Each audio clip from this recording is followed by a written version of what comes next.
Hello, dudes and dudettes. I'm Scruffy at Scruffy Tales, and welcome to the War Zone.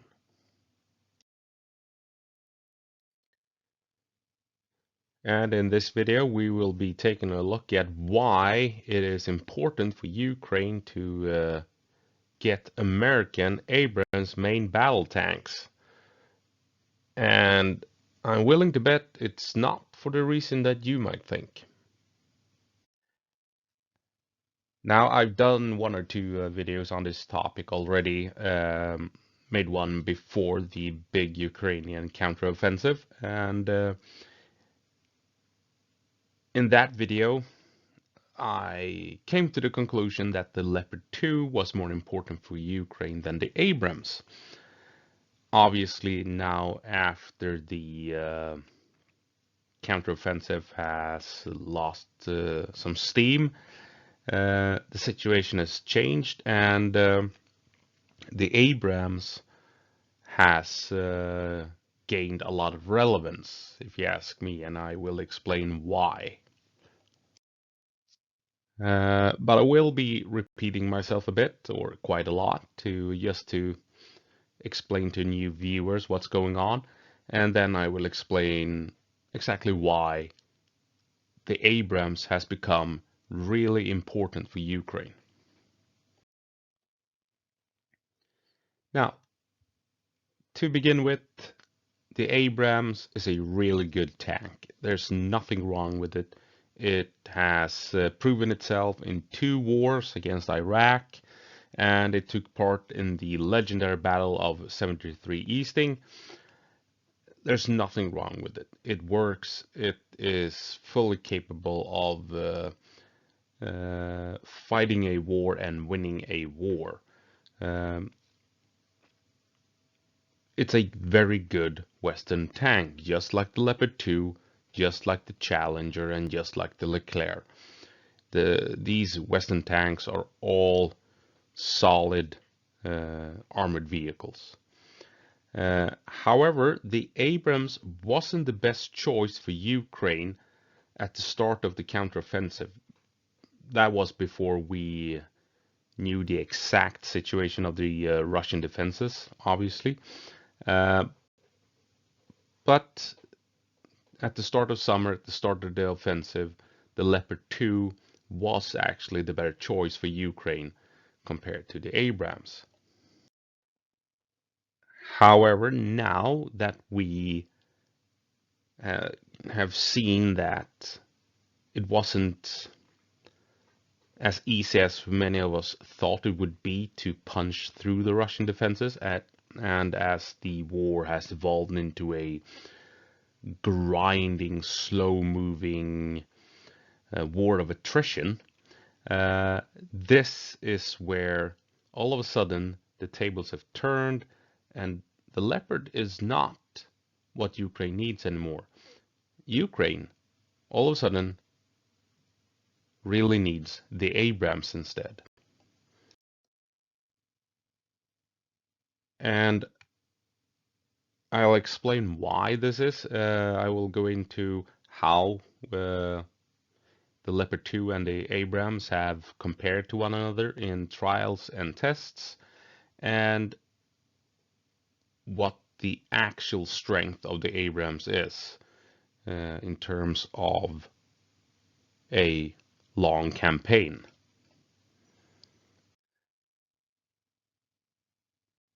In the early 90s, we had the Swedish Trials when Sweden was looking for a new main battle tank. And Sweden tested a lot of tanks, and including the Leopard 2 and the Abrams, the M1A2 version.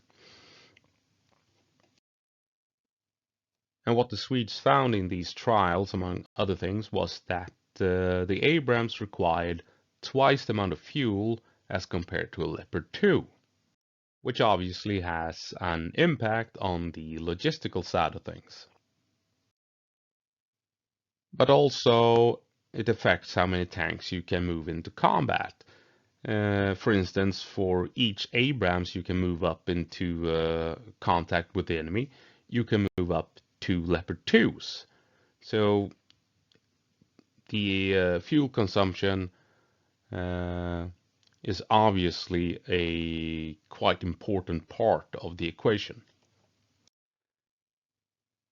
And the Swedes also found out that the Leopard 2 was more mobile off-road, as in more capable in performing tactical maneuvers in combat.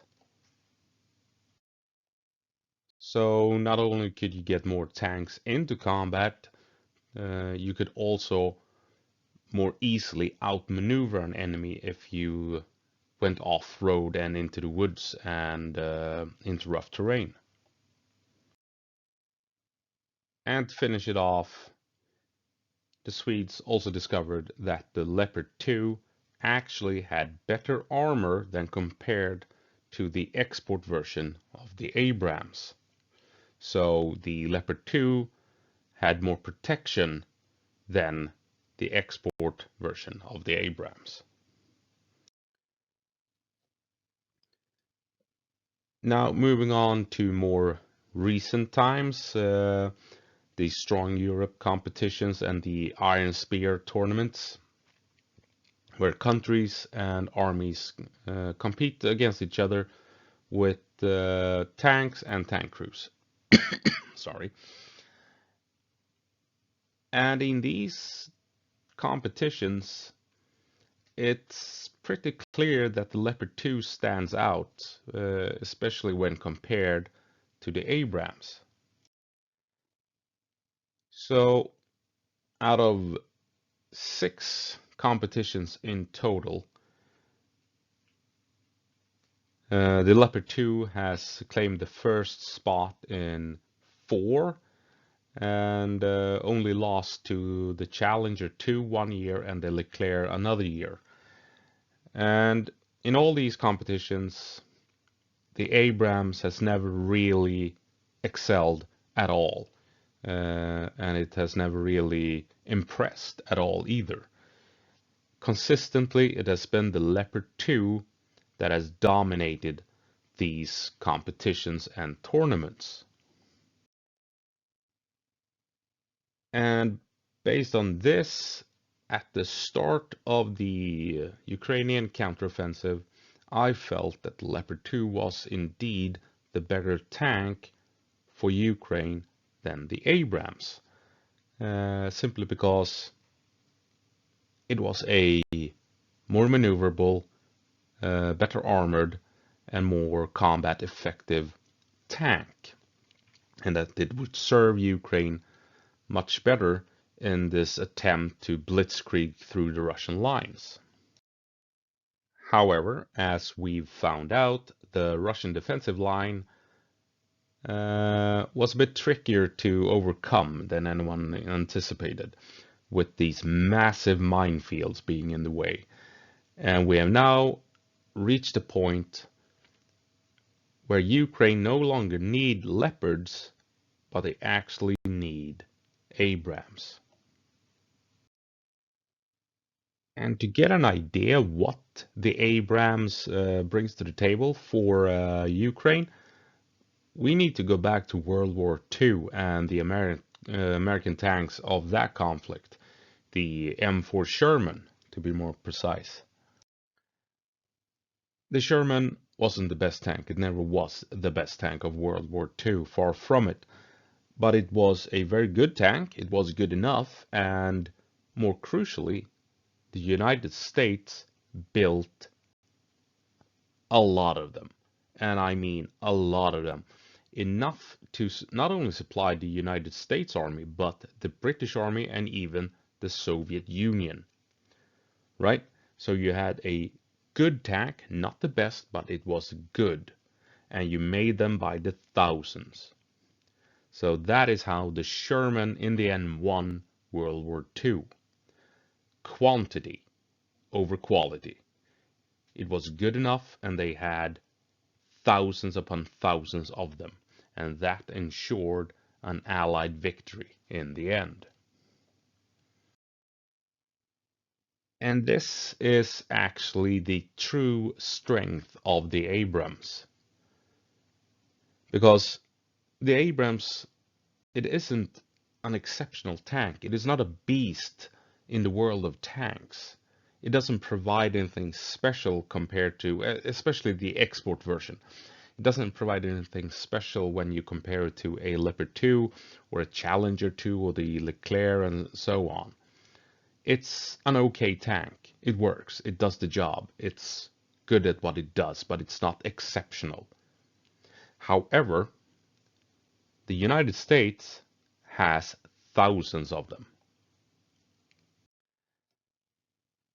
And this is where the Leopard 2 and European armies fall short. The Leopard 2 has proven itself to be a very impressive tank.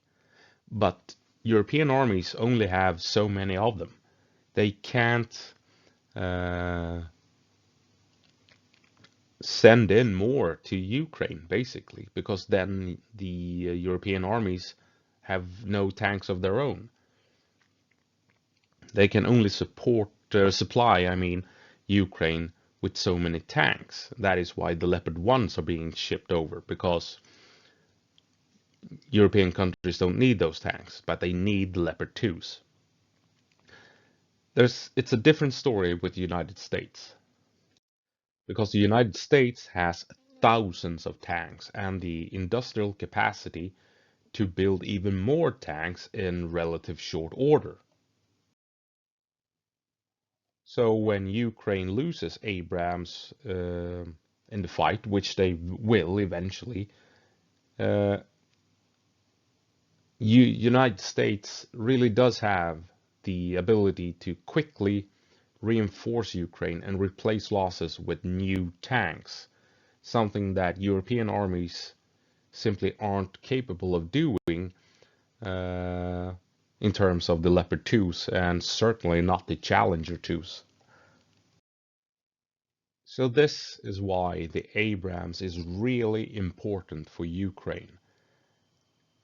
With the main offensive now having lost momentum due to the extensive Russian minefields, Ukraine needs a tank that can fight over an extended period of time, not just during this big push to break through Russian lines in one or two decisive battles. This is where the Abrams can truly come into its own, unlike the Leopard 2, because the US has the ability to reinforce Ukraine over time as tanks are lost, and reinforce Ukraine with very capable tanks at that. The Leopard 1 will fill a similar role, with quantity being a crucial factor in what it provides to Ukraine. But unlike the Leopard 1, the Abrams is actually a top quality tank, and most certainly on par with the Leopard 2 and Challenger 2. The Abrams offers Ukraine one substantial advantage: the combination of good quality with high quantity. And that is why the Abrams is so important. It will not be the best tank in the Ukrainian army, but it has the potential to show up in the numbers needed to win the war.